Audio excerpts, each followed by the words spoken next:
সুপ্রভাত। রোজকার মতন আজকেও কিছু ইতিবাচক বিচারের সঞ্চয় প্রকৃতির কোলে। সকাল সকাল এসেছি, শীত প্রায় যাবার জন্য করছে, তাই সকালটা খুবই সুন্দর, খুবই মনোভাবক। আর এই মনোভাবক সকালে আমি এসেছি প্রকৃতির কাছে কিছু ইতিবাচক বিচারের চাহিদায়, কিছু ইতিবাচক বিচারের খোঁজে। তখন প্রকৃতির কাছে প্রশ্ন, হে প্রকৃতি, যখন আমার পরিস্থিতিগুলো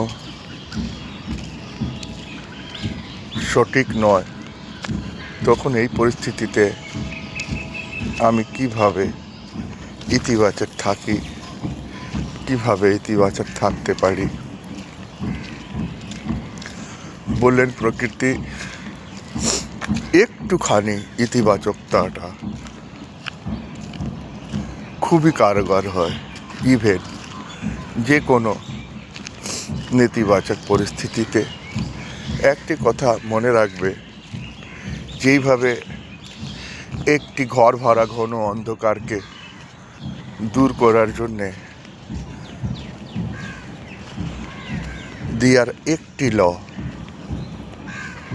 একটি শিখা যথেষ্ট হয় ওই অন্ধকারকে সরিয়ে দেবার জন্যে, তেমনি জীবনে যতই নেতিবাচকতাটা হয় না কেন, একটুখানি ইতিবাচকতা সেই অন্ধকারকে দূর করার জন্য সক্ষম হয়।